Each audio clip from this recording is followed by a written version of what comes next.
레위기가 성경 가운데서 제일 어려운 성경 가운데 하나예요. 그래서 창세기도 재밌고 출애굽기가 성막이 좀 어렵지만 아무튼 그럭저럭 지나갔다가 이 레위기에 소 잡고 양 잡고 막 여기 가다가 거의 침륜에 빠져서 성경을 또 포기하는 분들이 의외로 많으신 것 같아요.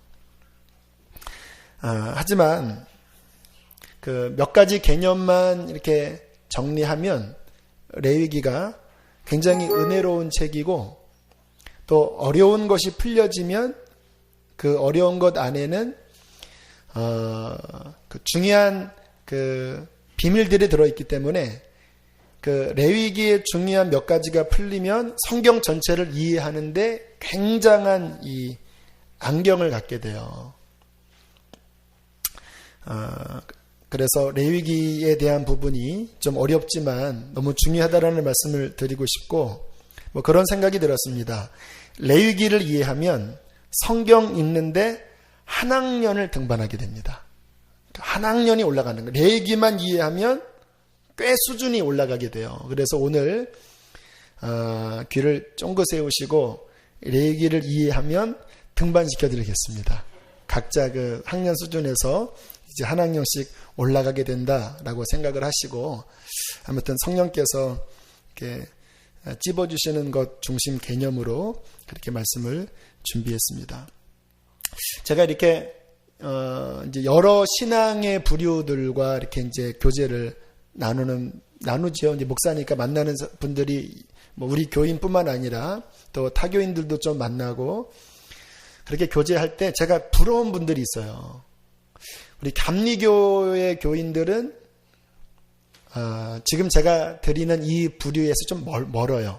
우리 감리교의 분들은 좀 뜨겁기도 하고 어떤 뭐 은혜 체험도 있고 또 이렇게 열심도 있는데 이렇게 취약한 게 그 말씀에서부터 이렇게 쭉 세워지는 어떤 신앙 체계가 잘 없어요. 그래서 뭐 성령 받고 또 뭐 불 받고 또 뭐 교회에 뭐 남성교회, 여성교회 뭐 이런 활동들에 대한 것들은 잘 아시는데 그 장로교나 특별히 이 말씀에 아주 집중하는 교회 교인들은요, 이 대화 자체가 이 말씀 속에서 얻어지는 깊은 그것을 끄집어서 신앙생활을 전개해 나가요.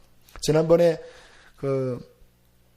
우리 문영숙 권사님 아시죠? 우리 선화목자교회 그 기업의 신우이가 이제 그 함께 이제 종업원으로 일하시는데 그 신우이가 예수님 믿은 지가 얼마 안 되셨대요. 근데 그 교회가 감사하게 성령 운동과 말씀 운동을 같이 하는 교회인데 성경 자체를 아주 그 원론적으로 깊이 파더라고요. 그래서 대화를 나누는데 막 성경에 있는 원어를 가지고만 이야기를 하는 거예요. 제가 기억도 안 나요. 뭐 어떤 원어를 가지고 뭔가를 이야기를 하셨는데 소름이 끼치더라고요. 강합니다. 뭐 남은 자 사상 이런 거 우리 잘 모르잖아요. 남은 자 사상 같은 거. 근데 그 성경 안에 있는 그 깊은 것들을 끄집어올 수 있는 어떤 훈련이 된 거예요. 그런데 그런 부류의 신앙인들이 강해요.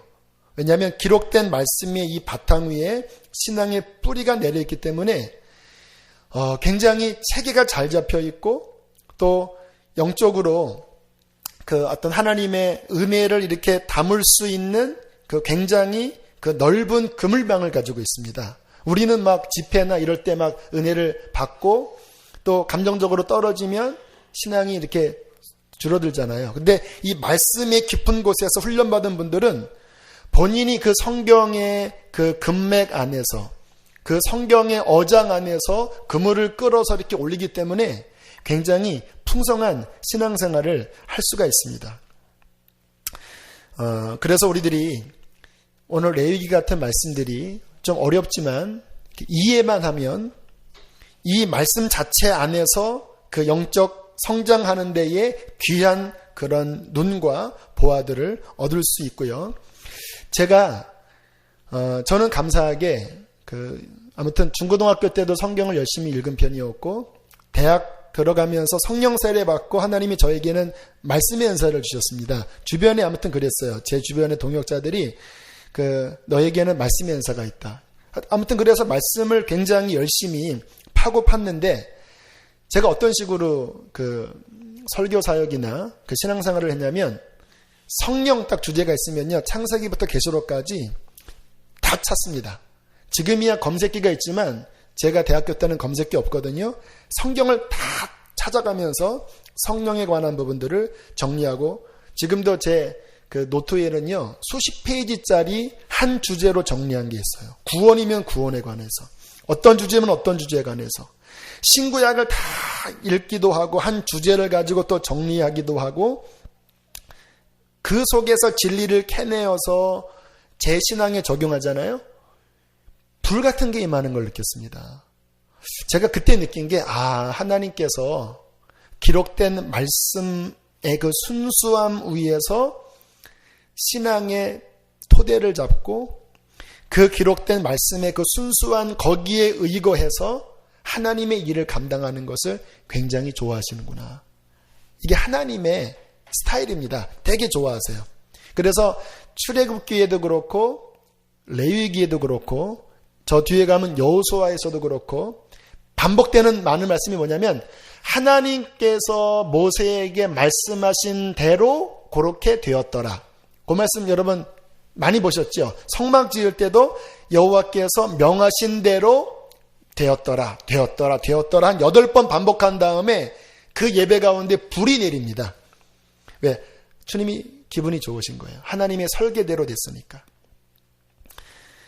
오늘 이 레위기에서도 역시 레위기 8장 9절, 13절, 17절, 21절, 29절, 36절 한번 좀 찾아보시죠. 어차피 우리가 성경 연구하는 거니까 레위기 8장 보세요. 이게 하나님의 마음이 이 안에 들어져 있습니다. 자, 레위기 8장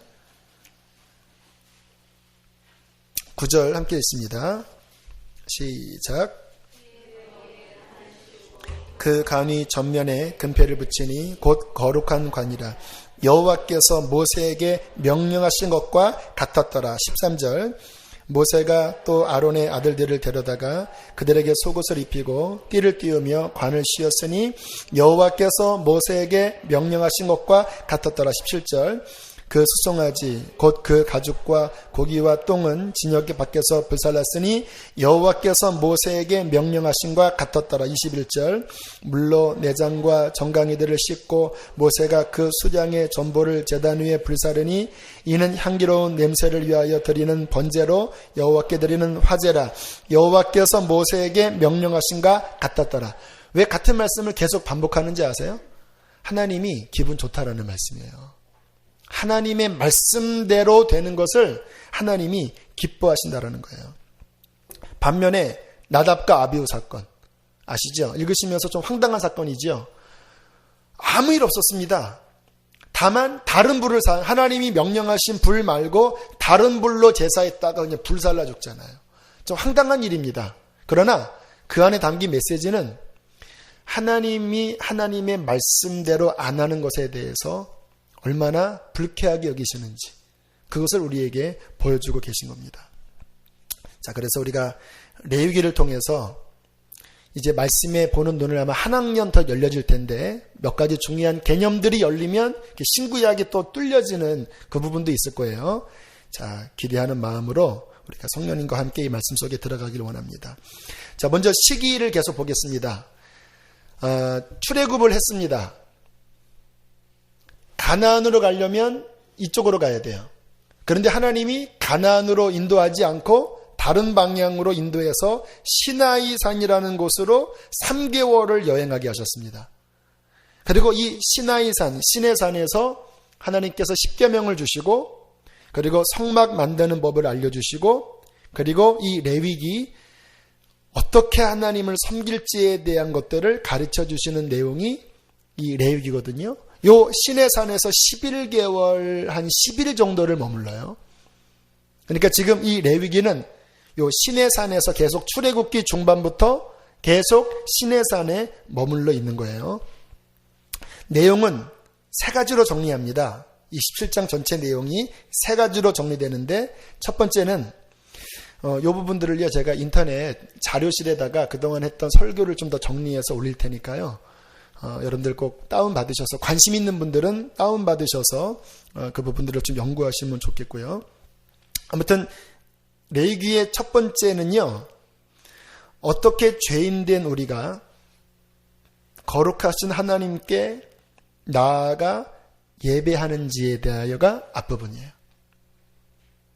하나님이 이스라엘에게 먼저 계명을 주십니다.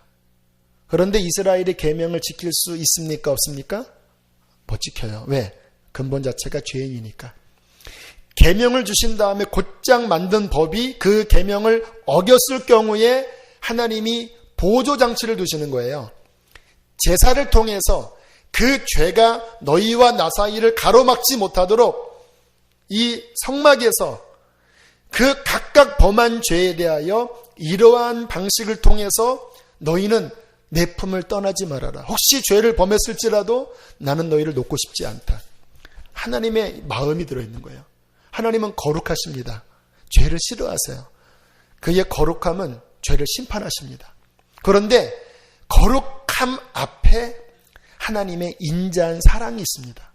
그래서 하나님께서 만드시기를 주님의 이 거룩한 계명 앞에 설 자들이 없으니까 성막을 만들어 놓고 소와 양의 제사를 통하여 그 죄에 받을 진노가 인간에게 미치지 않고 성막을 통하여 양과 소에게 이 거룩한 진노가 쏟아부어지고 인간은 죄 없는 하나님의 백성으로 계속 교제할 수 있도록 그 문을 열어두신 것이 이 성막 제사법의 하나님의 은총이에요. 너무 감사한 거죠. 그러나 구약은 이 제사를 온전하지 않았습니다. 이 모든 것의 원형은 누군지 아시죠? 예수 그리스도예요. 예수 그리스도. 거룩한 하나님 앞에 인간이 설 수 없으니까 때가 되면 성막 자체가 예수 그리스도로 나타나거든요. 거기 소와 양이 결국 주님의 그 희생이거든요. 그 예수님을 통해서 내가 인간과 만나고 인간과 화목되리라. 이게 하나님의 원 그림이고 구약은 그 하나님의 원 그림의 마음을 이제 성막이나 여러 제사 절차를 통해서 좀 더 세밀하게 그 인간의 죄를 어떻게 해결하는지에 대한 것들을 좀 그 그림 동화식으로 이 레위기에 이렇게 표현하신 거예요. 그런데 이 모든 것의 원형은 예수 그리스도의 십자가입니다. 이 부분을 명확하게 알면 십자가가 더 실은 명확하게 이해가 되어져요. 그게 첫 번째인데,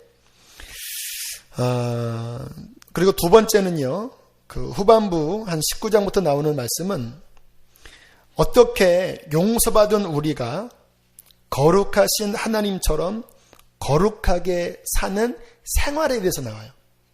그래서 여기 보면 어떤 이제 간음죄에 대한 이야기들, 또 뭐 음식 규례들 여러 가지가 나오잖아요. 그러니까 생활입니다. 주님께서 내가 거룩하니 너희도 거룩하라 했던 것처럼 이제 주님과 동행하는 생활을 하려면 제사만 가지고는 안 되거든요. 자꾸 변화되어져야 되거든요. 그 거룩한 삶에 대한 기준들을 말씀을 하시고요. 마지막 세 번째는 절기에 대하여, 좀 절기는 제가 마지막에 자세히 풀어드릴게요. 뭐 6월절, 무교절, 초실절, 장막절 이런 절기에 대해서 이렇게 크게 세 부류로 나옵니다. 물론 이해를 하셔야 될 것은 요 레위기 내용 그대로 신약의 성도들이 그대로 따를 것은 아닙니다. 저 추어탕 먹습니다. 이대로라면 추어탕. 저 돼지고기 삼겹살 아주 좋아하는 편입니다. 그렇죠? 그 내용 그대로 지키진 않아요. 뭐 제사법, 지금은 뭐 구약처럼 제사 안 드려도 되고요. 음식 규례, 절기, 구약처럼 지키지 않아요. 그러나 중요한 것은 영적 의미는 봐야 돼요. 또 어떤 부분은 지금도 유효한 부분도 있어요. 그런 부분들을 가려서 볼 수 있는 눈이 우리에게 열려져야 합니다. 자, 이제 제사법부터 좀 살펴보겠습니다. 자, 먼저 1장에 보면 번제가 나옵니다. 그리고 2장에 보면 소제가 나옵니다. 자, 헷갈리지 말아야 될 것이요. 1장의 번제와 2장의 소제는요, 제사하는 방식에 대한 설명입니다. 잘 헷갈리죠? 나중에 이해가 되실 거예요. 무슨 말이냐면 번제는 뭐냐면 제사를 지낼 때 소나 양을 잡아서 불을 태워서, 짐승을 불을 태워서 제사하는 방식이 번제예요. 이해되셨죠? 소제는 짐승이 아니라 곡식가루로 제사를 지내는 거예요. 이게 이제 제사의 방식의 차이입니다.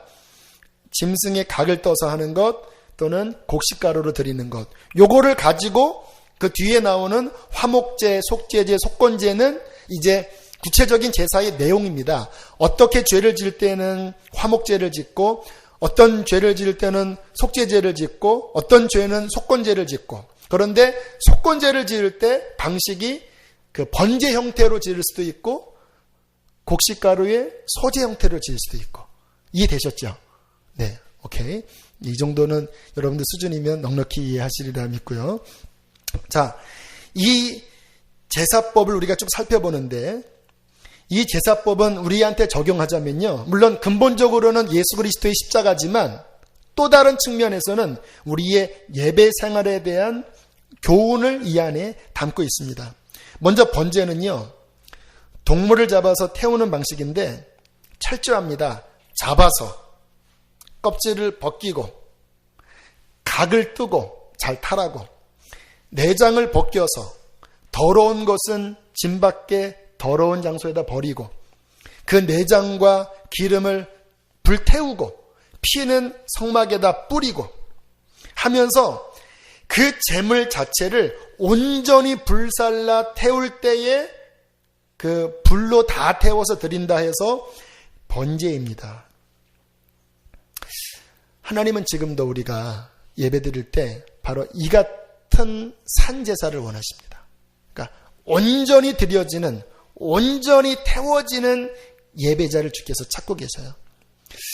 아마 요즘 제가 이것을 많이 경험하는 것 같아요. 뭐 그렇게 이렇게 드리는 말씀이 자꾸 저의 어떤 것을 드러내는 것 같아도 조심스럽기는 한데, 여러분들이 잘 그냥 이해하시면 좋을 것 같아요. 제가 요즘 아무튼 예배 준비 때문에 살이 많이 빠졌습니다. 뭐 허리가 그냥 쑥 들어가 버렸어요. 예전에 그 땡땡한 바지가 쑥 들어가 버렸는데, 토요일이면요, 보통 설교문을 한 5장 정도에서 많으면 6장인데 한 장 한 장 나갈 때마다 2-3시간씩 걸려요. 간단하게 하면은 나가는데 하나님 앞에 제 심령을 드리고 성령께서 주시는 그 지혜와 계시가 임하여지만 그 다음 때로 진행되니까 한 달락 지나갈 때마다 까마득해 보이는 거예요. 하나님, 과연 이 끝까지 갈 수 있겠습니까? 막 9시, 10시, 막 11시가 되도록 진행되지 않을 때는 막 속에서 막 비명소리가 들립니다. 그런데 그럴 때마다 주님이 주시는 마음이, 네가 그렇게 내게 산 제물이 되어서 온전한 내가 너에게 주는 말씀을 받아서 전할 때 한 영혼이라도 살아난다면, 그 예배에 하나님의 기름 부으심이 임한다면 네가 지금 섬기는 것은 결코 헛된 것이 아니다. 그런 마음을 주세요. 맞다, 주님 맞습니다. 그리고 준비를 하고 미진합니다. 그럼 또 집에 가서 또 펼쳐놓고 또 조정을 하고 또 기도하고 하면 거의 11시 반 12시에 해서 토요일마다 잠잘 때마다 야, 이게 도대체 얼마큼까지 갈 수 있을래라는 생각이 들 정도로 제 안에는 굉장히 그 영적 쓰림들이 있어요. 그런데 감사한 것은요, 그게 예배자의 정상적인 헌신이라는 마음을 주시는 거예요. 쉽게 나가지 않고. 여기 그 번제 제물들이 자신의 생명을 바치는 거잖아요. 우리가 생명을 주님께서 바치셨지만 그 예수를 믿는 우리가 산제사로 주 앞에 드려서 온전하게 주님 앞에 이렇게 번제처럼 드려지는 그곳에 하나님께서 그 예배를 받으실 때 그 예배에 하나님의 은혜가 쏟아지고 회복이 일어나고 놀라운 구원의 역사가 일어나는 거예요. 신구약 전체의 성경의 가르침입니다. 온전한 예배가 드려지는 곳에 언제나 하나님께서는 응답하셨고, 그 하나님이 응답하시는 그곳에 이스라엘의 부흥이 있었습니다. 성경 다 그래요. 여러분 삶에 제일 승리의 키는 뭔지 아십니까? 하나님이 연락하시는 진짜 예배 한번 드리는 거예요. 그러나 우리 안에 죽여지지 않는, 각떠지지 않는, 온전히 주님 앞에 벗겨지지 않는 그것이 우리 안에 남아있으면요, 그 예배가 연락이 안 되는 거예요. 마치 가인의 제사처럼. 그 어떤 전도사님들이 중앙아시아에 단기 선교를 갔는데 거기서 그 양을 잡는 어떤 시범을 한번 보러 갔대요. 근데 재물을 잘못 선택했답니다. 보통 그 집에서 기른 양들은 순에서 이렇게 잡아서 딱 목을 따면 그 도살장에 끌려가는 어린 양처럼 이렇게 죽는 모습 보면 예수님이 연상이 되는데, 근데 그때 양을 잡는데 양이 막 펄떡펄떡 뛰더니 막 머리 위로 막 뛰어다니더래요. 나중에 알고 보더니 산양을 잡은 거예요. 산양. 원래 짐양을 잡아야 되는데 그거를 보고 거기 가신 전도사님이 크게 깨달았다라는 거예요. 내가 저렇게 죽지 않은 산양이 되어서 주님이 목을 따려고 하면은 막 펄떡펄떡 뛰면서 그런 내가 아니었나라는 간증을 들으면서 재밌게 들었는데요. 자, 두 번째 제사 방식, 소제입니다. 자, 2장 보세요. 1절 함께 읽겠습니다.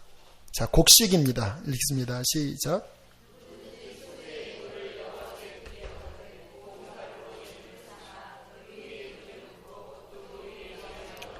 중요한 단어가 뭔지 아세요? 무슨 가루예요? 원래 곡식이 고운 가루입니까? 아니면 그냥 이렇게 알갱입니까? 알갱이에요. 고운 가루 없어요. 그러면 이것은 어떻게 됩니까? 빻아야 돼요. 고운 가루에 기름과 유향을 바르기도 하고, 그 또 하나 방식은 고운 가루를 반죽해서 기름에 번철에 구워서 드리기도 하고요.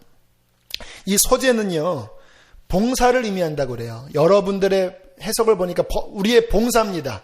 봉사.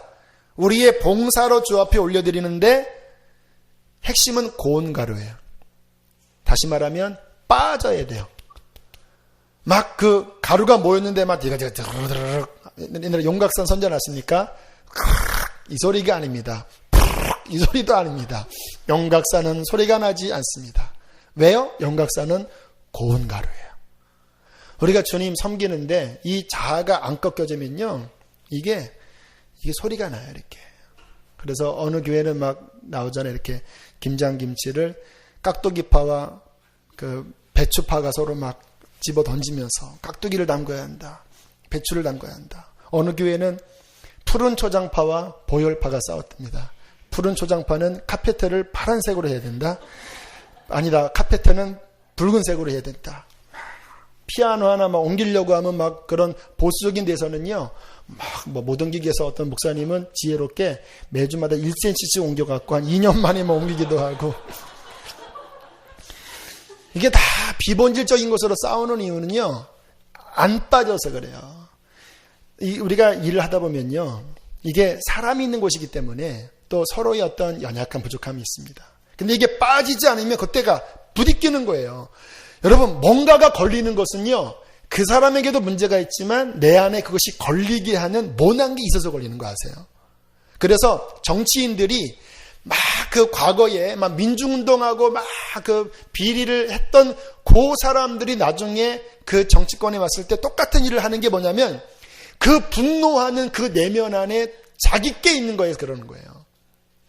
주님께서 원하시는 것, 빠진 정말 고운 가루가 되어서 함께 성도들이 연합해서 성령 안에서 정말 반죽이 되어져서 성령의 기름으로 잘 구워서 주님 앞에 잘 올려드릴 수 있는 그러한 고운 가루의 떡과 소제가 되기를 축복합니다. 근데 막 씹는데 막 어그덕 하면서 분명히 떡은 만들었는데 뭐가 이렇게 씹히는 거야, 이렇게. 씨가 그대로 있는 겁니다. 그렇게 되지 않기를 바랍니다. 자, 이제 번제나 소제 방식으로 해서 이제 세 가지 제사가 나오는데요. 3장의 화목제입니다. 간단하게 보겠습니다.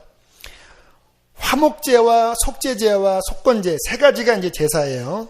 자, 화목제는요, 감사해서 드리는 제사입니다. 감사. 하나님의 은혜에 감사해서 드리는 제사인데, 왜 화목제냐면 이 감사로 드리는 제사 중에 하나님과 우리와 그 화목이 있고, 특이한 거는요, 화목제는 유일하게 그 제물을 제물 드린 그 사람과 제사장이 함께 먹을 수가 있어요.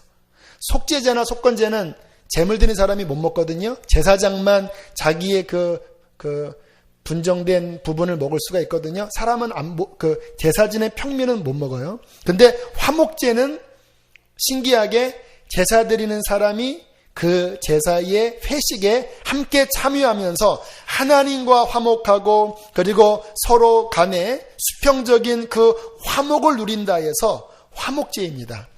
이 화목제가 잘 적용된 곳은 여러분의 목장입니다. 그 목장 안에서 하나님께 예배하고 또 서로의 식탁의 공동체를 하면서 그리스도의 이름을 찬양할 때 화목제를 드리는 거고요. 4장 5장은 속죄제인데 속죄제는 말 그대로 4장 3절 읽어보실까요? 시작.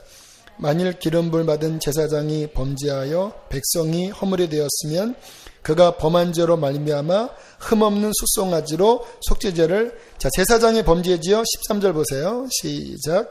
만일 이스라엘 온 회중이 여호와의 계명 중 하나라도 부지 중에 범하여 허물이 있으나 스스로 깨닫지 못하다가 14절 그 범한 죄를 깨달으면 회중은 숫송아지를 속죄제로 드릴지니 그것을 회막 앞으로 끌어다가 됐습니다. 네. 제사장이나 평민이나 족장이나 죄가 생각나면 그 죄를 해결하고 예배드리셔야 돼요. 그거를 덮어둔 채는 안 돼요. 하나님 앞에 나아갈 때 그 죄에 대한 구체적인 깨달음, 그 다음에 자백, 그리고 피로 말미암아 씻음 받고 하나님 앞에 예배하는 거예요. 우리도 마찬가지죠. 죄에 대하여 구체적으로 자백하고 그리고 용서받고 화해하고 그리스도의 보혈로 씻기고 하나님께 나갈 수 있죠. 자, 그게 구체적인 죄, 사람의 죄, 하나님의 계명에 관한 죄가 속죄죄고요. 6장 7장은요. 그 5장 14절에 보면 속건제라는 것이 나옵니다. 이 말이 좀 어렵죠. 자, 5장 15절 한번 읽어보세요. 15절 시작. 성물에 대하여 됐습니다. 여호와의 뭐에 대하여? 자, 6장 2절 읽어보세요. 6장 2절 시작.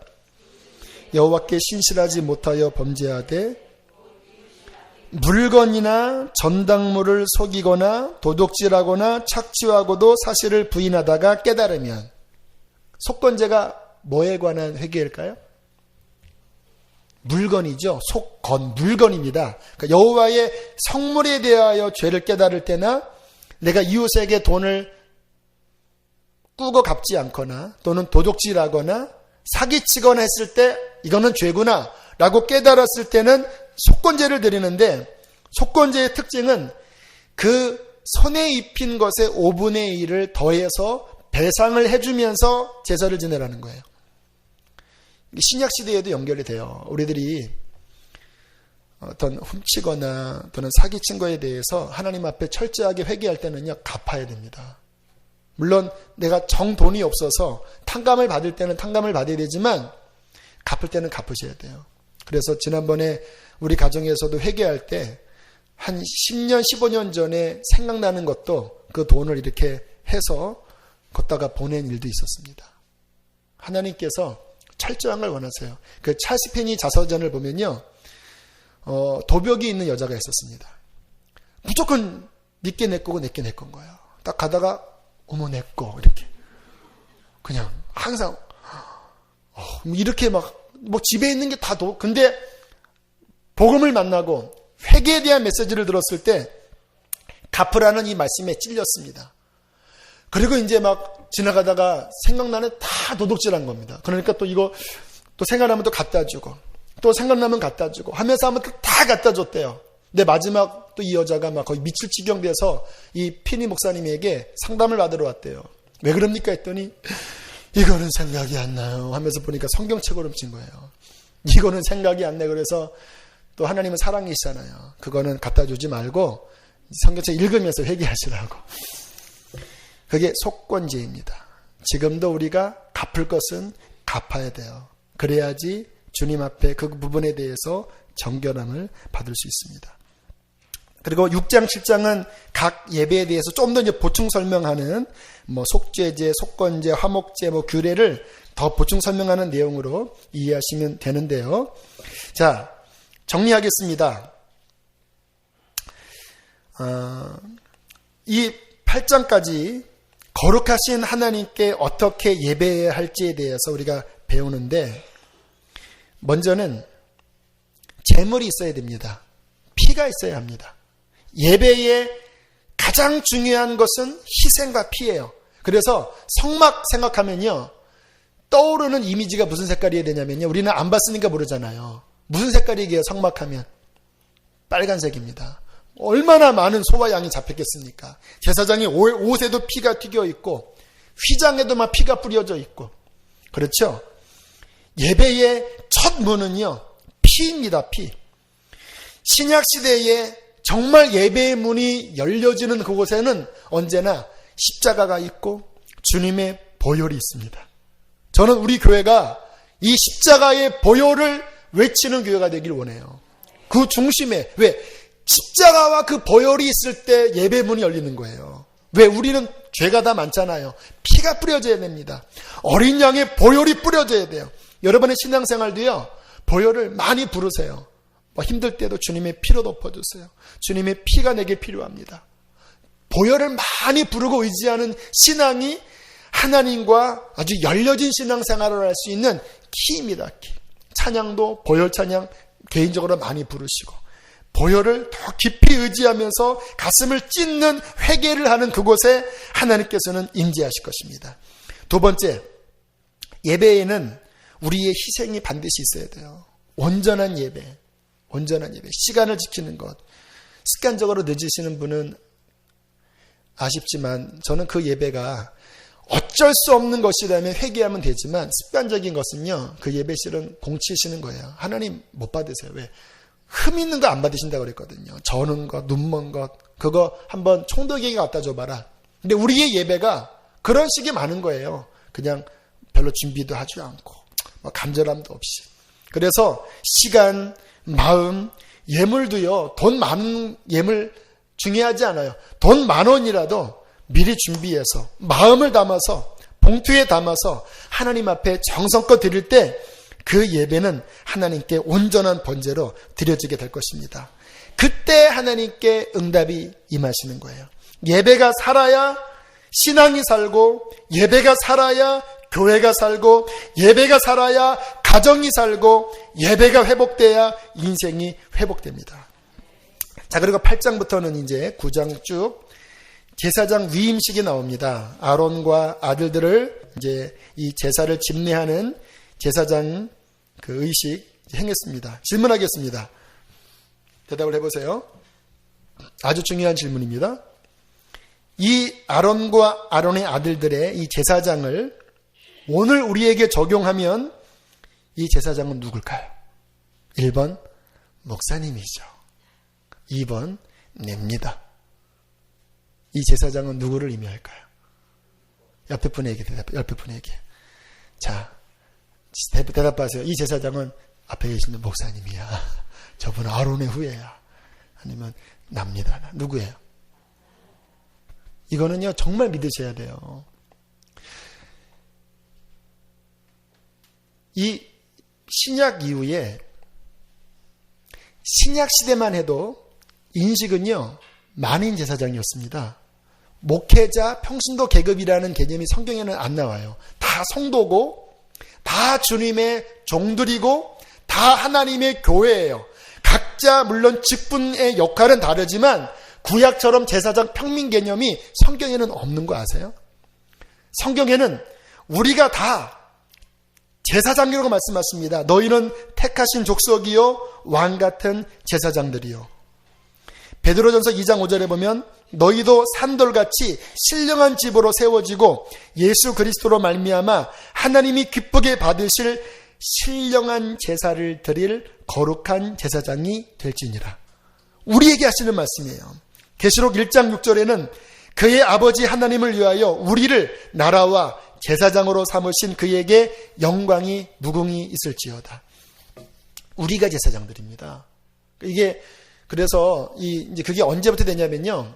그 로마 시대에 기독교가 국교화가 되면서 그 당시에 있는 그 이방 종교와 이렇게 짬뽕이 되면서 그 사제, 평민 이렇게 나눠진 거예요. 이게 마귀의 작전입니다.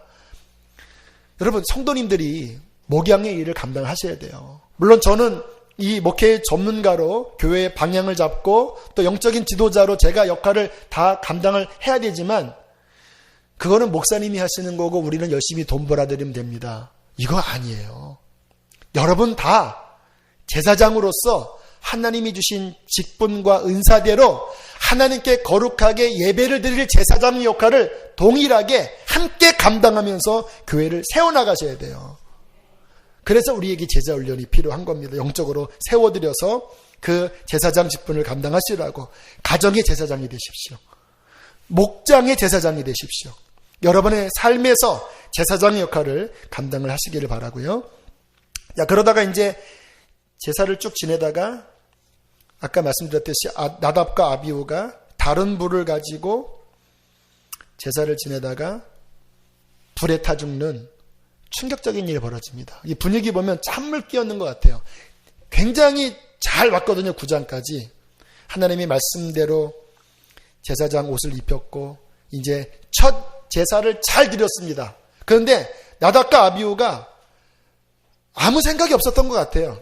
그냥 향로에다가 거기 하나님이 내리신 불이 있었거든요.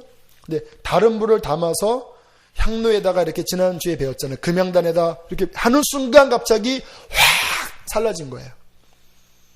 주님께서 그리고 말씀하십니다. 나는 10장 3절에 보면 나를 가까이 하는 자 중에서 내 거룩함을 나타내겠고 온 백성 앞에서 내 영광을 나타내리라. 뭐냐면 나의 거룩함을 지켜야 된다는 말씀이에요. 나는 온 백성 앞에서 나의 거룩은 뭐냐면 하나님이 말씀하신 대로 움직여야 된다. 특별히 나를 가까이 하는 자들은 더 그렇다. 하나님께 제사 지낼 때 하나님께서 말씀하신 그것으로 철저하게 순종하도록 나아가라고 말씀을 하시는 것입니다. 여러분, 우리 신앙생활에 정말 중요한 것은요, 열심보다 하나님이 말씀하신 것이 무엇인가를 살펴서 아는 거예요. 다른 불로 하면 안 됩니다. 우리가 배웠잖아요. 다윗도 하나님을 사랑해서 법궤를 그 장막으로 끌고 오려고 수레에다가 싣고 소로 끌고 가다가 그게 뛰니까 웃사라는 사람이 붙잡다가 똑같이 죽잖아요. 나중에 알고 보니까 이 법궤는 하나님의 거룩한 하나님의 임재의 상징이기 때문에 제사장이 이 채에 매어서 이렇게 와야 되는 거예요. 다윗이 그것을 깨닫고 그 다음에 말씀의 방식대로 합니다. 우리들이 신앙생활 열심히 하는 거 중요합니다. 근데 말씀대로 안 하면요, 헛수고 될 수 있어요. 그래서 우리는 말씀을 하셔야 돼요. 기록된 말씀 밖에 넘어가서는 안 돼요. 조그만 거 하나일지라도. 천지는 변하려니와 하나님의 말씀은 1.1에 안 변한다고 말씀하십니다. 하나님의 말씀이니까. 그래서 우리 신앙생활의 집중은 말씀이 뭐라고 했는지. 제가 그래서 교회의 그 4가지 비전을 잡는 것도요, 그냥 제가 한 게 아닙니다. 말씀을 또 살펴보니까 이 특별히 신학시대에 하나님께서 꿈꾸시고 디자인하신 것이 그 4가지더라고요. 복음으로 영혼을 구원하고, 그 복음 위에 성령이 부어지면서 풍성함을 누리고, 말씀의 훈련으로 믿는 사람들이 그리스도의 형상으로 변화되는 일들이 일어나고, 그러면서 내가 구원받고 내 가족이 구원받고 땅 끝까지 복음을 전하는 선교 역사가 일어나는 것이 하나님의 말씀의 핵심의 기둥이더라고요. 제가 고안한 게 아닙니다. 말씀 가운데 있는 그것을 깊이 들어가서 뽑아서 주님 앞에 올려드리고 그렇게 되게 해달라고 기도하는 거예요. 하나님께서 그분이 계획하신 거기 때문에 우리가 믿고 추구하고 나아가면 하나님은 이곳에 불을 내려주실 거예요. 왜? 하나님이 말씀하시고 중심에 있는 그것이니까. 우리 신앙생활에 내가 복음으로 하면 안 돼요. 하나님께서 말씀하신 것이 무엇인가. 혹시 나의 삶에 그냥 내 방식대로 하는 다른 불이 있지 않나. 빨리 버리셔야 됩니다. 그것들은.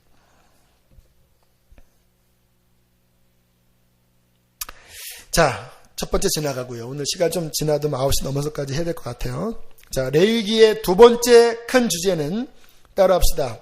용서받은 우리가 어떻게 거룩하신 하나님처럼 거룩하게 살아야 하는지 생활을 가르쳐준다. 자, 오늘 읽었던 그 주제 말씀이죠. 11장 45절. 나는 너희의 하나님이 되려고 너희를 애굽 땅에서 인도해낸 여호와라. 내가 거룩하니 너희도 어떻게 하라고요? 거룩하라. 하나님이 그 죄에 찌든 그의 백성을 은혜로 구원하셨습니다. 잘 이해하셔야 돼요. 죄에 찌든 백성을 그의 행위로 구원하신 것이 아니라 하나님의 은혜로 희생양이신 예수 그리스도를 통해서 구원하셨습니다. 그래서 우리의 구원은 행위로 구원받은 것이 아니라 하나님의 전적인 은혜로 구원받았습니다. 우리는 그러므로 자랑할 것은 나의 행위가 아니라 그분의 공로와 은혜를 우리는 자랑하고 찬미하는 자들이에요. 그런데 오해해서는 안 돼요. 그렇게 은혜로 구원받은 우리가 여전히 죄 가운데 살아도 그것은 합법적으로 무방하다라는 것을 이야기하지 않아요. 은혜로 구원받은 우리가 이제 그리스도의 보혈과 성령을 통하여서 그분의 거룩함을 향하여 나아가도록 구원하신 거예요. 행위로 구원받은 것은 아니지만 은혜로 구원받은 우리는 그의 거룩함을 향하여 나가도록 구원받은 거예요. 만약에 은혜로 구원받은 우리가 여전히 죄 가운데 살면 굉장한 문제가 생깁니다. 제가 자꾸 이렇게 말씀을 드리는 게 좀 비판적인 것 같아도 좀 죄송스럽긴 하는데 이게 제가 자꾸 왜 말씀을 드리냐면 바로 잡으려고 하는 거예요. 우리나라 개신교가 아마 전 세계적인 복음주의가 그런 것 같아요.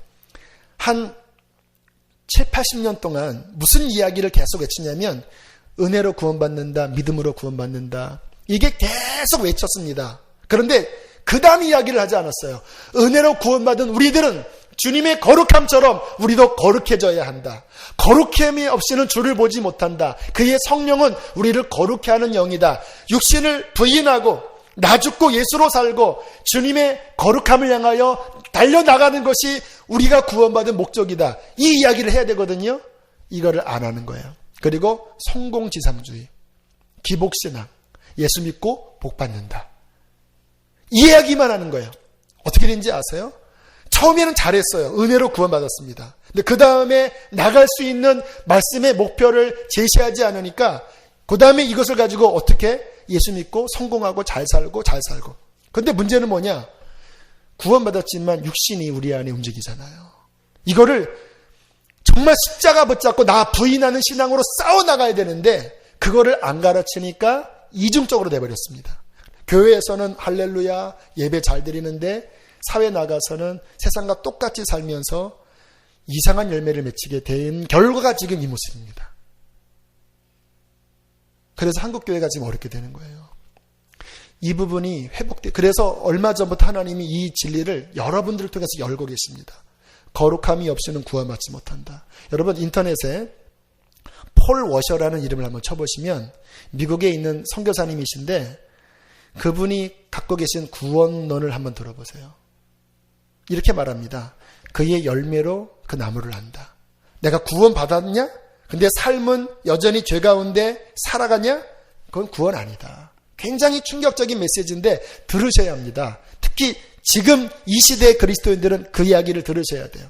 이게 헷갈려요. 은혜로 구원받았다고 해놓고 왜 삶을 이야기하냐? 구원은 은혜로 받은 거야. 진짜 구원받았다면 그 다음은 거룩함으로 나아가라. 이게 구약도 같은 이야기를 하는 겁니다. 내가 너희를 왜 구원했는지 아느냐? 너희에게 그냥 가나안의 그 젖과 꿀이 흐르는 복락을 주는 것은 이게 목적이 아니다.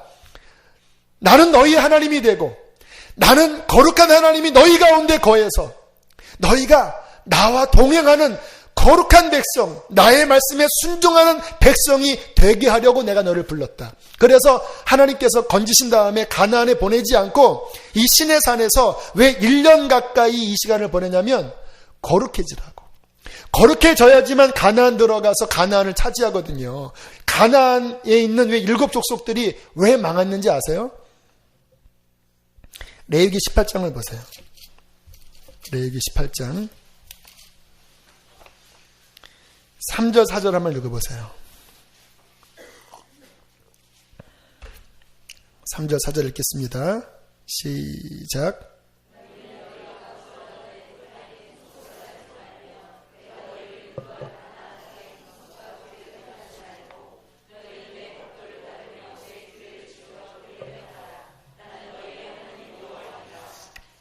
자, 주님께서 말씀하시기를 너희가 과거의 애굽 땅의 풍속도 따르지 말고 또 가나안의 풍속도 따르지 말아라 라고 주님께서 말씀을 하시는데, 제가 지금 찾았던 부분들이 어디에 들어갔나.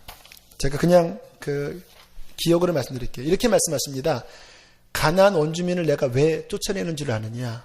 그들이 그 땅에서 더러운 죄를 짓고 간음하고 수간에 동성연애에 그 더러운 죄를 저질렀으므로 내가 그들을 쫓아냈고 그 땅이 그들을 토해낸 것이다. 죄를 져서. 그런데 너희들이 그 땅에 들어가서 똑같이 그 짓을 하면 어떻게 되겠느냐 이 말이에요. 똑같이 너희들도 똑같이 토해냄을 받으리라. 그게 구약의 결과였습니다. 주님께서는 우리가 구원받은 이후에 과거의 그 애굽에서의 그 습관들, 옛사람의 습관, 또 가나안의 그 원주민의 이 세상적인 삶, 이것을 버리고 십자가로 끝내버리고 우리의 눈을 하늘로 향하고 주님께서 우리를 부르신 그 거룩한 부름처럼 주님의 자녀들의 형상을 본받아서 사는 백성으로 만들도록 우리를 부르셨습니다. 그래서 제자훈련이 필요합니다. 근데 예수 믿고 구원받은 것은 이례적인 사건이지만 우리들이 오늘 레위기가 제자훈련이거든요. 말씀 배우고 주님의 깊은 진리를 깨닫고 점점 우리의 지식과 우리의 영혼이 그의 형상에 더 깊이 변화되도록 더 나아가는 것이 우리에게 성공인 것입니다. 저는 우리 수지선한 목적교회가 그러한 교회가 되기를 원해요. 막 복잡한 교회가 아니라, 바쁜 교회가 아니라 그 거룩한 목적을 향하여서 달려나가는 교회가 되길 원합니다. 저도 그런 말씀을 전하고 여러분도 그렇게 서로를 세워주면서 이 교회 안에서 거룩한 백성들이 일어나게 되기를 축복합니다. 자, 그래서 그 다음 나오는 내용들이 다 그 내용입니다. 그 정결한 짐승, 부정한 짐승, 문둥병, 산모규례, 동성연애, 하지 말아라, 이 모든 내용들이 어떤 부분은 지금 적용 가능하기도 하고 어떤 부분은 적용 가능하지 않는 내용도 있지만 이 당시의 입장에서 보면 이 말씀은요, 세상 사람처럼 살지 말아라.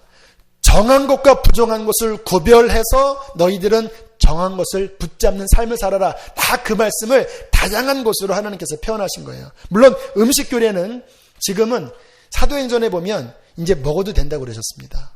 그래서 지금 우리들이 자유롭게 먹잖아요. 근데 또 어떤 분들은 그 성경에서 말한 음식이 또 건강에 좋다고 또 요대로 또 음식을 드시는 분도 계셔요. 그분들은 또 자기 믿음대로 하면 돼요.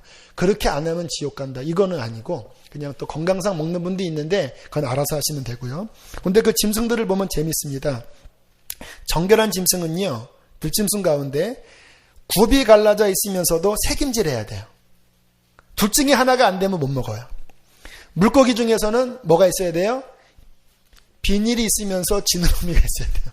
그래서 그 물을 막 거슬러 올라가야 돼요. 이렇게 쫙쫙쫙 힘있게 막 비닐이 있으면서 이렇게 물을 가로막고 지느러미로 막 나가야 돼요. 그리고 땅에 기는 그 곤충 중에서는 날개가 있으면서 어떻게 돼요? 떼야 돼요. 이렇게 기어다니기만 하면 안 돼요. 다 이미지가 어때요? 세상과 뭔가 구별되면서 위로 올라가잖아요. 그렇죠? 뛰기도 하고 막 그 발굽이 있어서 땅에 딱 닿지 않고 음식을 먹으면서 새김질하고 다 뭔가 세상에 속하지만 구별된 어떠한 상징들을 이야기하잖아요. 그러니까 구별된 삶을 살아라, 그 말씀이고요. 산모규례는요, 또 피에 대한 규례, 유출병에 대한 이야기는 그런 이야기입니다. 우리는 태생부터 원죄를 갖고 태어났습니다. 다윗이 그러잖아요. 나의 모친이 죄 중에서 나를 잉태했다고. 그래서 태어난 자체가 이미 영적으로는 부정한 것을 우리에게 보여주는 거고요. 문둥병은 다음에 기회가 있을 때 하겠습니다. 왜냐하면 더 중요한 것을 하나 해야 되기 때문에. 문둥병은 지나가고, 또 기타 근친상간, 음행, 동성애, 수간, 음산숭배, 이 죄에 대하여 피해라.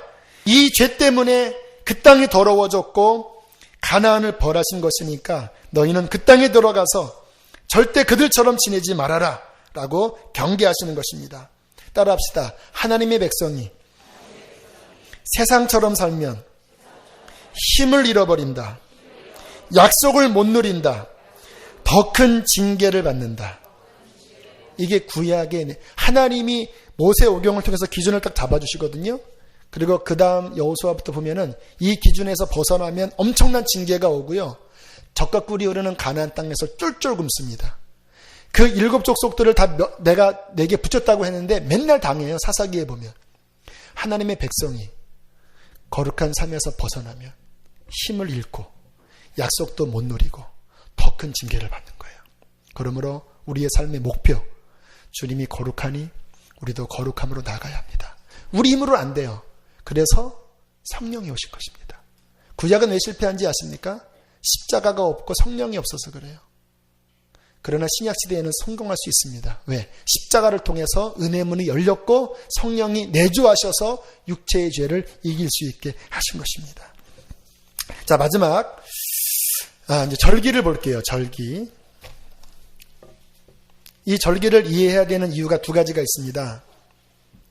첫 번째는 이 절기 안에 하나님의 숨겨진 구속사의 비밀이 있습니다. 그러니까 창세부터 그러니까 주님의 구원부터 해서 그 마지막 때까지 있을 그 하나님의 드라마를 이 절기 속에 담아두셨습니다. 그래서 절기를 이해하면 계시록까지 실은 열려요. 오늘 이 부분까지 열릴 수 있을래나 모르겠습니다. 왜냐하면 좀 파격적인 내용이 있는데 아마 계시록 가면 이해가 되겠고, 그 선화목적교회 수요 예배 가운데 제가 7번 한 내용 보면 아마 이해가 될 텐데, 아무튼 하나님이 인도하시는 대로 한번 하려고 합니다. 또 하나는요, 이 절기 가지고 이단이 있어요. 안상홍 증인에 6월절 안 지키면 구원받지 못한다 하면서 그 6월절 그 날짜에 그 사람들이 모여서 그 어떤 의식을 행하면 성만찬을 행해요. 그거 안 하면 다 지옥이라고 얘기하면서 그 호도하거든요. 그런 이단을 방지하기 위해서 이 절기에 대한 것들을 우리가 좀 간단하게라도 이해를 할까 합니다. 자, 첫 번째 절기 지난번에 배운 겁니다. 간단하게만 하겠습니다. 6월절입니다. 6월절. 6월절은 우리의 구원을 보여주는 거예요. 예수님이 십자가를 언제 지셨는가? 이 6월절 절기 때 주님께서 십자가 지셨습니다. 우리가 예수님 믿으면 우리는 6월절 참여한 겁니다. 6월절을 참여해야지만 구원받아요. 근데 안상홍 중에서는 뭐라고 이야기하냐면 그 1월 14일인가 15일 날 그 날짜에 모여서 그 성찬을 해야 된다는 거예요. 아닙니다. 자, 갈라디아서 한번 찾아보세요. 갈라디아서. 이단에게 반박할 말을 하기 위해서 찾는 거예요. 갈라디아서 4장 보세요. 신약성경 305페이지 6페이지입니다. 갈라디아서 4장 자 9절부터 11절까지 한번 읽어보실까요? 시작. 이제는 너희가 하나님을 알 뿐 아니라 더욱이 하나님의 아신 바 되었거늘 어찌하여 다시 약하고 천박한 초등학문으로 돌아가서 다시 그들에게 종로로 타려 하느냐. 너희가 날과 달과 절기와 해를 삼가 지키니 내가 너희를 위하여 수고한 것이 헛될까 두려워하노라. 요 예수님 당시에도 율법주의자들이 그런 말을 했습니다. 절기 지켜야 한다. 왜? 구약이 절기 지키라고 안 지키면 큰일 난다고 했으니까. 그런데 신약은 뭐라고 말씀하시냐면 십자가 안에서 그 의식법들, 음식 먹는 것, 절기 지키는 것, 이것은 십자가 안에서 이미 끝난 것이다. 율법이 폐해졌다라고 말씀하십니다. 그리고 십자가와 성령 안에서 우리가 거룩해지는 그 율법의 본뜻인 하나님 사랑하고 이웃 사랑하고 우리의 내면에 변화되는 것은 우리 힘으로 되는 것이 아니라 십자가와 성령을 의지함으로써 하나님이 이루시는 것이다. 이게 신약의 해석이거든요. 그런데 그 예수님 당시에 그 초대교회 때 이단들이 일어나서 그 절기 지켜라, 할례 받으라 그렇게 막 오해시켰습니다. 지금도 그런 이단에 넘어간다라니까요. 날짜 지켜야 된다. 아닙니다. 지금은 제가 말씀드린 것은 의미를 보자라는 거예요. 지금 똑같은 그 날짜 지켜야지만 구원받는다고 하면 이 말씀 들이대세요. 지금은 끝났다고 하지. 날짜 바울이 지키지 말라고 했잖아. 이렇게 나가셔야 되거든요. 그러나 제가 보자고 하는 것은 의미입니다. 이 유월절 바로 예수 그리스도의 희생 제사를 통해서 구원 얻은 것이 유월절 하나님의 계획이고요. 유월절 그날 지나고 그 다음에 한 주 동안 무슨 절기가 있죠? 무슨 절기가 있죠? 무교절. 무교절은 뭐죠?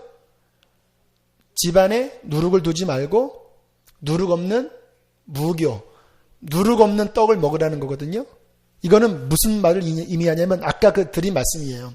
예수 믿고 누룩과 같은 죄를 우리의 삶에서 멀리하고 순전한 믿음과 순전한 삶으로서 하나님 앞에 드려지는 떡으로서 순전한 거룩한 삶을 사는 것이 신앙생활이다라는 것을 보여주는 거예요. 유월절을 통과한 자들은 반드시 무교절로 들어가셔야 합니다. 유월절 통과했는데 여전히 세상에서 찌들어 살면 그런 누룩이 있는 그거는 죄라는 것이죠. 자, 그 다음에 세 번째가 초실절입니다. 초실절. 자, 아마 저도 오늘 정리하면서 이 부분이 해결이 됐어요. 그 초실절은 첫 열매를 드리는 절기인데 레위기 23장 10절에 보면, 자, 다시 레위기로 한번 오실까요? 레위기 23장 자 10절 한번 읽어보실까요? 시작. 너희는 내가 너에게 주는 땅에 들어가서 너희의 곡물을 거둘 때에 너희의 곡물의 첫 이삭 한 단을 제사장에로 가져갈 것이요. 자, 첫 이삭을 떼는 게 나오고요. 그 다음에 15절 16절을 보세요. 읽겠습니다. 시작. 안식일 이튿날 곧 너희가 요제로 곡식단을 가져온 날부터 세어서 7 안식일 수요를 채우고 7 안식일 이튿날까지 합하여 50일을 계수하여 새 조세를. 자, 그러면서 지금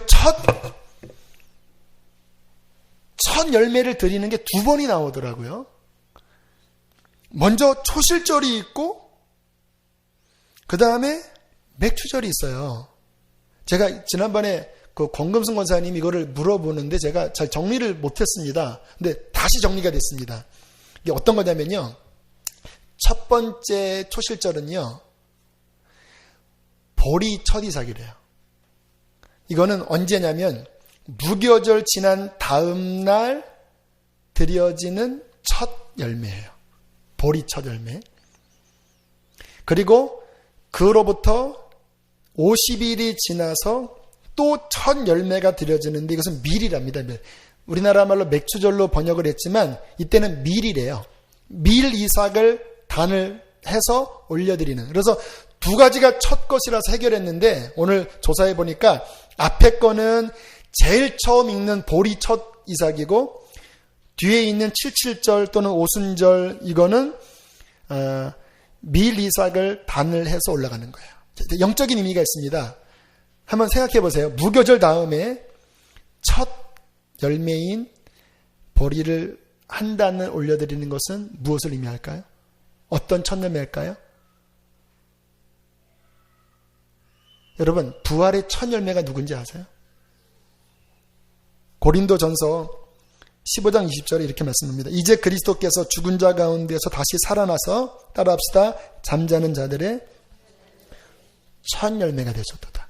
그러니까 첫 열매, 부활의 첫 열매, 인간으로서 세상 구원하시는 그 인간의 대표로서 첫 열매로 부활의 열매를 올려짐으로써 이제 그 이후에 수많은 사람들이 주님처럼 부활의 은혜를 볼 것이라는 그 상징으로 주님께서 잠자는 자들의 첫 열매로 부활하신 거예요. 자, 그 다음에 50일이 지난 이후에 또다시 첫 밀 이삭이 올려지면서 또 구원의 역사가 일어났잖아요. 근데 이 오순절날 무슨 일이 벌어졌죠? 신약에서 성령이 임하셨죠? 성령이 임하시면서 초대교회에 무슨 일이 벌어진지 아십니까? 이제 사람 중에서 첫 구원받은 단이 올려지게 된 거예요. 성령이 임하시면서 교회가 탄생했고, 그때 베드로가 복음을 전할 때 3,000명이 회개하면서 첫 열매가 주 앞에 올려지는 일들이 벌어지면서 기가 막히게 이 하나님의 계획들이 착착 이루어집니다. 더 비밀이 있습니다. 이 부분이 좀 여러분들이 오해가 될 수도 있는데, 그냥 어차피 이제 1년 지나서 계시록까지 다 보면 이 부분을 정리할 수 있으리라 싶은데, 요게 제가 계시록을 보면서 좀 의아한 부분이 있었습니다. 왜냐하면 요한계시록에 보면 마지막 때에 교회가 이렇게 두 부류로 나눠지는 내용이 있는 거예요. 그 요한계시록 7장에 보면 입맞은 14만 4천이 흰옷을 입고 하나님 앞에 찬양하는 장면이 나온 다음에 곧장 이어서 무슨 말씀이 나오냐면, 수많은 허다한 무리들이 큰 환난을 통과해서 나오고 그들이 그 큰 환난 가운데 구원받아서 구원하심이 보좌에 앉으시니와 어린 양이께서 찬양하는 이렇게 내용이 항상 같이 나와요. 그리고 또 뒤에 가면 13장과 12장에 보면 그 여인이 해산한 그 한 아이가 위로 올라가고, 그 다음에 여인의 남은 자손들이 사단과 싸우면서 666표를 받지 않고 막 싸운다는 내용이 나오거든요. 제가 이게 잘 정리가 안 됐는데 절기와 맞물리면서 해석이 되더라고요. 그 순전한 사람들이 성경을 보니까 요한계시록 14장에 처음 익은 열매라고 나와요. 맥추절. 처음 익은 열매. 이 땅 가운데서 정말 순결하게 주님과 동행하고 그 입술에 흠이 없고 세상과 간음하지 않고 정말 어린 양이 어디로 인도하든지 따라가는 그 순결한 자들이 첫 열매로 올라가는 장면이 있고요. 남은 백성들, 그렇게는 못 살았어요. 하지만 주님을 사랑하는 주님의 백성들이에요. 그들은 요한계시록 14장에 보니까 한번 읽겠습니다. 쭉 넘어가 볼까요? 요한계시록으로 넘어가셔서 14장 보세요. 14장. 요한계시록 14장 14절로부터 16절까지 함께 읽겠습니다. 거기에 제목이 여러분들 성경에 써있나요? 뭐라고 써있죠? 마지막 수확, 추수, 마지막 절기인 수장절입니다. 그러니까 다시 정리하면요, 6월절, 무교절, 초실절 예수님 올라가시고, 그 다음에 오순절, 맥추절, 그게 같은 말입니다. 77절, 맥추절 같은 말, 오순절 같은 말이에요. 이렇게 다시 첫 단이 올라가고, 그 다음에 마지막 수장절 때 마지막 추수가 일어나면서 이제 곡식을 다 완전히 저장하는 게 마지막 수장절, 초막절, 장막절 그 말이거든요. 자, 요한계시록에 그것을 이렇게 보여줍니다. 14절부터 읽겠습니다. 시작. 또 내가 보니 흰 구름이 있고 구름 위에 인자 같은 이가 앉으셨는데 그 머리에는 큰 면류관이 있고 그 손에는 예리한 낫을 가졌더라. 또 다른 천사가 성전으로부터 나와 구름 위에 앉은 이를 향하여 큰 음성으로 외쳐 이르되 당신의 낫을 휘둘러 거두소서. 땅의 곡식이 다 익어 거둘 때가 이르렀습니다 하니 16절까지 구름 위에 앉으신 이가 낫을 땅에 휘두르매 땅의 곡식이 거두어지더라. 수장절 끝나는 것입니다. 그렇게 구원받은 그 곡식들이 이제 천국 창고에 올라가서, 그 초막절이 뭐냐면 하나님의 그 은혜를 기억하면서 그 초막을 짓고 막 기뻐하고 막 종려나무 흔들면서 일주일 동안 축제의 절기를 벌이는 거거든요. 그렇게 초실절도 올라갔지만 고난 가운데 순교를 많이 당할 겁니다. 마지막 때 그 고난을 다 통과하고 마지막 추수가 일어났을 때 주님 앞에 구원받을 자들이 다 올라가서 그분 앞에 기뻐하고 춤추면서 마지막 주님과 함께 축제를 벌이는 수장절로 해서 하나님의 구원의 드라마가 마무리합니다. 이 절기가요, 글자 그대로 지키는 것은 오늘날 아니지만 영적인 의미가 마지막 하나님의 구원의 시나리오까지 다 들어있는 거예요. 저는 저와 여러분이 맥추절로 첫 열매를 올려드리길 축복합니다. 그러나 그렇게 혹시 안 됐어도 환난을 통과하면서 또 다시 익어서 마지막 수장절에 천국 복간에 다 들어가는 저와 여러분 되시기를 축복합니다. 주님이 우리 안에서 선한 일을 이루셨습니다. 말씀을 열어주시는 이유는 우리로 하여금 그렇게 살 수 있도록 그분이 이끄실 것이기 때문을 믿습니다.